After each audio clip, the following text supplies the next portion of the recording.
Assalamualaikum warahmatullahi wabarakatuh. Perkenalkan, nama saya Nur Aziza Apriliana Intansari, NIM I1C019036 dari kelas B Farmasi 2019 akan menjelaskan mengenai makna dan upaya penting yang dilakukan mahasiswa guna menumbuhkan ketahanan nasional di tengah pandemi COVID-19 dan ancaman dalam kehidupan berbangsa dan bernegara.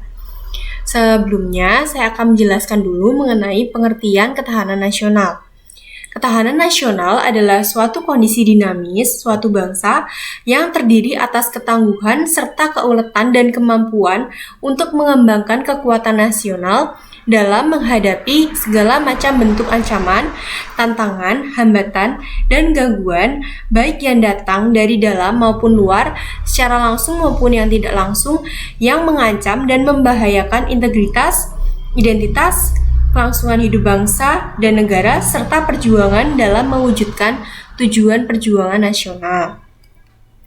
Kemudian, aspek kehidupan nasional itu dibagi menjadi dua, yaitu alamiah dan aspek sosial. Aspek alamiah mencakup 3 gatra atau sering disebut dengan trigatra.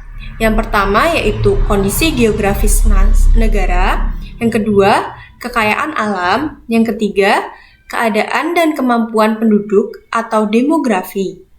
Kemudian aspek sosial mencakup 5 gatra atau sering disebut dengan pancagatra.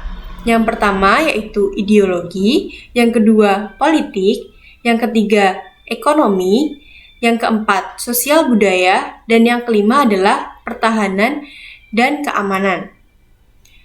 Seperti yang kita ketahui, saat ini Indonesia sedang dihadapkan dengan pandemi COVID-19 yang merupakan wabah virus dengan persebaran dan penularan yang sangat relatif cepat.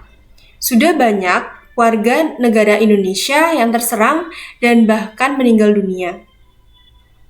Permasalahan atau ancaman yang ditimbulkan dari virus COVID-19 ini dapat dimasukkan dalam aspek pancagatra yaitu sosial budaya dan ekonomi. Masalah yang ditimbulkan pada sosial budaya yaitu darurat kesehatan masyarakat. Nah, darurat kesehatan masyarakat ini menjadi ancaman dalam ketahanan nasional. Karena ketahanan nasional di bidang kesehatan ini merupakan suatu elemen dasar dalam menciptakan ketahanan, keuletan, dan ketangguhan masyarakat untuk mendirikan suatu ketahanan nasional. Selanjutnya, di bidang sosial budaya juga adanya pembatasan sosial. Dengan adanya pembatasan sosial ini menimbulkan banyak masalah. Karena masyarakat tidak bisa melakukan aktivitas seperti biasa, termasuk kegiatan ekonomi maupun pendidikan.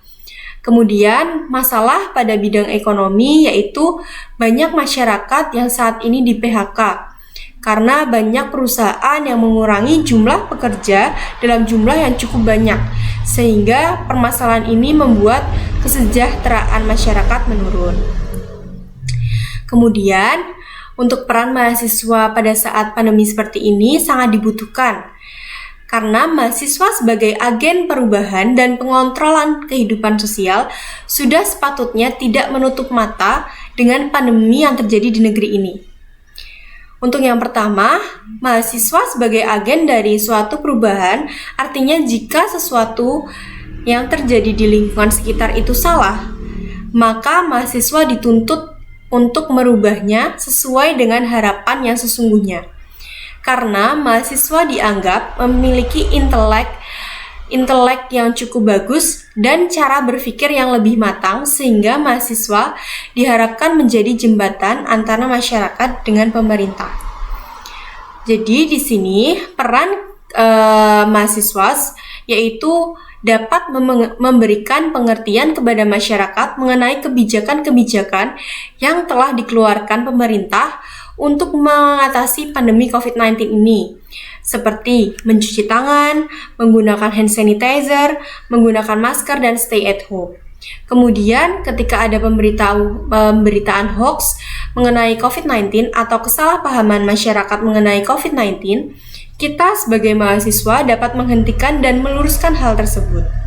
Kemudian, mahasiswa dapat memberikan informasi-informasi terkait COVID-19 di media sosial, karena kita sebagai generasi milenial harus dapat menggunakan teknologi untuk menyebarkan informasi-informasi yang bermanfaat bagi masyarakat sekitar.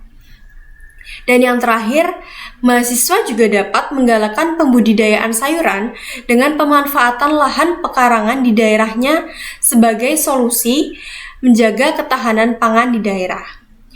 Sekian penjelasan yang dapat saya sampaikan. Mohon maaf jika banyak kekurangan. Wassalamualaikum warahmatullahi wabarakatuh.